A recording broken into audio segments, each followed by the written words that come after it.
Hello people, welcome back to my closet. This time, I am preferably not going to spill my tea. It's not chai though this time, it is decaf English breakfast from Twinings. Also not a sponsor. I doubt I will ever have a sponsor of Twinings tea, but it's still cool. So anyway, today I'm wearing this shirt, which I got at my school's French club.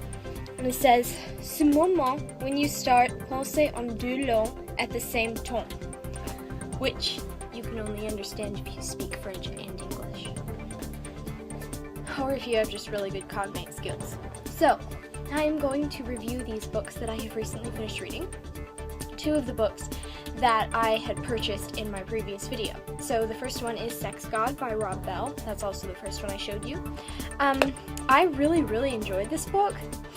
I loved the way that it went into how sexuality doesn't just relate to God and kind of this secret thing, but how it actually permeates every part of your life. And so sexuality is this God-given drive that you have that can be applied whether one is married or celibate or anything, because it can drive you to passion and desire for fulfilling your ambition. It's really a fascinating book, and it also talks about the unity of a husband and wife and how they pursue one another, and their unity is so intimate that nobody else can really be that close, and if anyone else tries to see within that sacred union, it sort of sabotages it.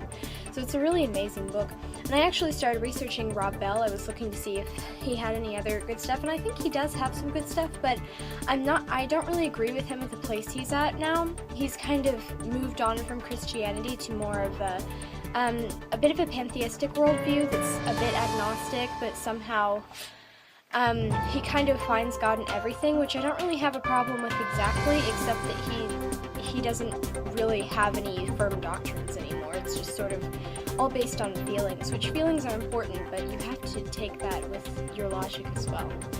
So his current place frustrates me, but the book was really enjoyable and I highly recommend it. Okay, so I actually finished Is God to Blame by Greg Boyd today, and Beyond Pat Answers to the Problem of Suffering.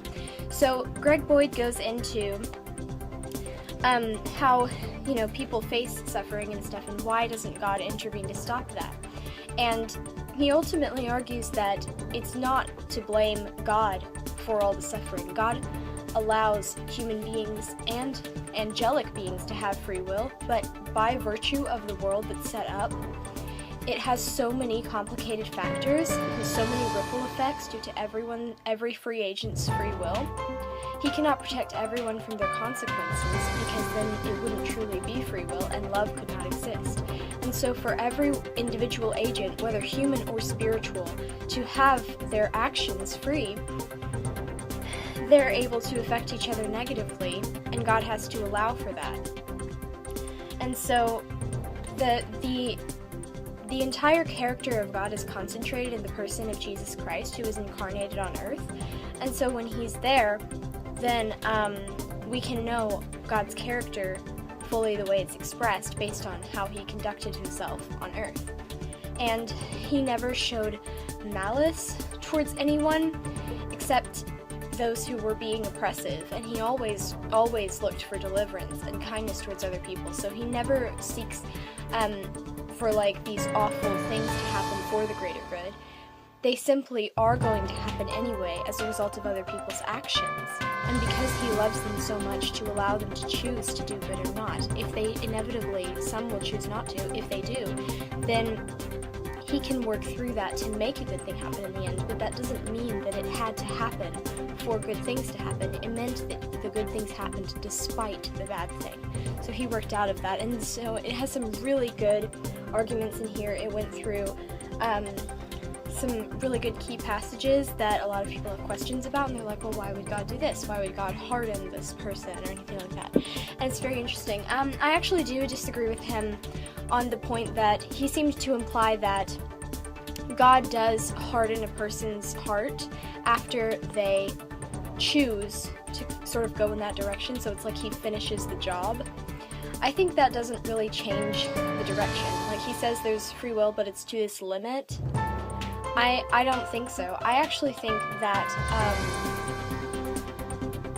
that when God hardens someone, it's in the same sense as saying, if I make you mad, Like, I'm not getting inside your brain and forcing your brain to become angry. I did something that caused you to become angry because of your choices as a result of my actions.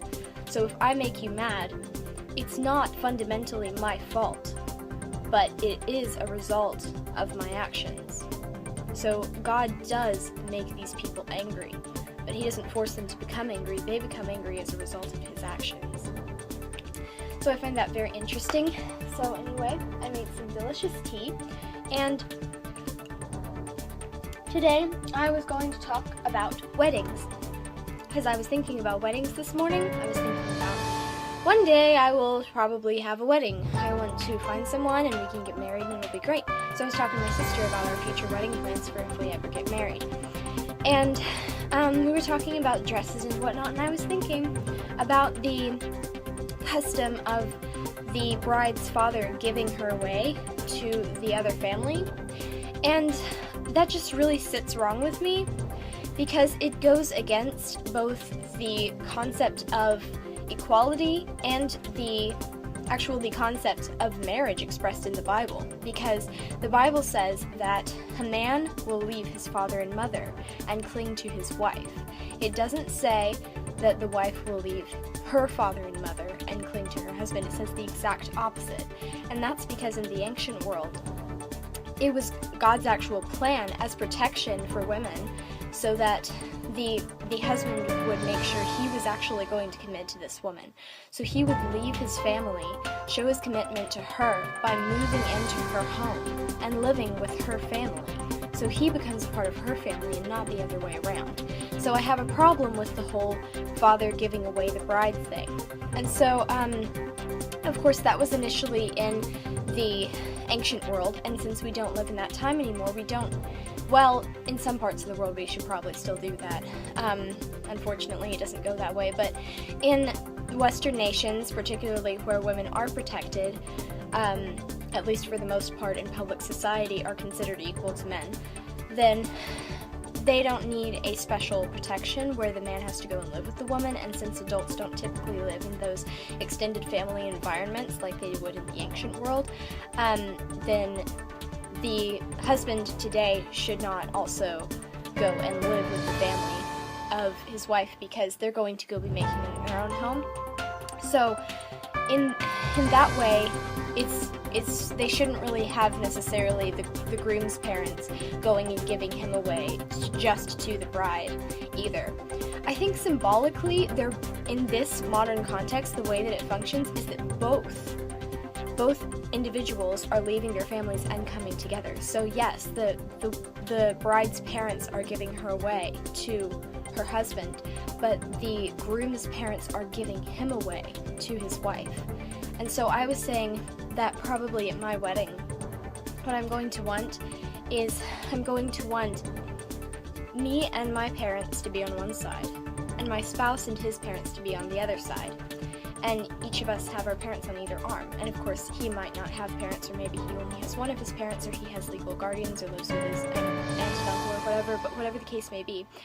And then we will kind of walk close to each other, and then we'll break away from our parents and come together under the chuppah. So, I was also thinking that I don't exactly want an officiate, because, I don't know, it just feels like it's this external thing that has to control it. And it's like, no, this is our decision. We're deciding to come together in the sight of God. And we're just showing these witnesses our devotion to each other. We don't have to answer to an officiate. We don't have to answer to an earthly minister or judge or anything like that. Whether it's in the legal system of government that we're listed as married or not, doesn't matter, because it's a covenant before God. This point is made a lot in this book, that it's a covenant before God, primarily, and so it's actually a blood covenant. Like when marriage commences, there's blood, and it shows that intimacy, and it's just beautiful. But I think that, I might not ever be married. I might and find my sexuality in singleness, and that's also beautiful, because I can find my passion for God that way. But as marriage does work, I don't think like one spouse needs to be prioritized as the other, as like, oh, this one's being given away to this one like a possession, because that's just not That's just not what marriage is supposed to be. It's not a possession. It's two people becoming one. They become one person. And I'm just really excited for that one day. But I was also thinking about the concept of engagement rings and how often the man will propose to the woman and offer her a ring. And then she'll wear it until they become married, and then they both have rings. But why should she just have an engagement ring and not him? Because he's engaged too. How is anyone going to know that he's engaged? So when I'm engaged, whether I propose to my fiance or he proposes to me, if he gives me an engagement ring, I'm going to go out and get him one. If I propose to him and give him an engagement ring, then he'll probably go out and get me one. I don't know, maybe he won't, but that's his decision. I was also troubled by the concept of a groom's cake, which, you know, the initial cake, it's called the wedding cake. The wedding cake, it's not the bride's cake, it's the wedding cake. The wedding is nothing if it's just a bride. The wedding is both people. So it's a cake for both people and the groom's cake. So it makes it seem like the marriage is just the bride and the groom gets his own little thing on the side. And it's like, no, this is about our union. We don't need this separate thing to set apart the groom. The groom is not a separate individual anymore. You've renounced that. You are now one with this woman. You have one cake. I don't actually like it, but if I marry someone who likes cake, we are eating that same cake because it's not about what I individually like anymore, because it's about us. It's about us together. So I'm eating that cake for him. If he doesn't like cake, great, we'll have a pie, but we're eating that same cake, that same pie, that same whatever thing it is that we want together, because we're making a union, so we're not going to split ourselves off and have individual cakes just because I have this preference for chocolate or he likes vanilla or something like that. No, we're one together, and so it's one cake because it's one marriage.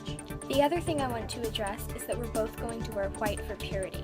So I'm going to have my white dress, and he's going to have his white suit that we'll both pick out together. And we'll both wear white to represent purity for one another. It'll be great. So that's all I'm going to talk about today. So see you next time.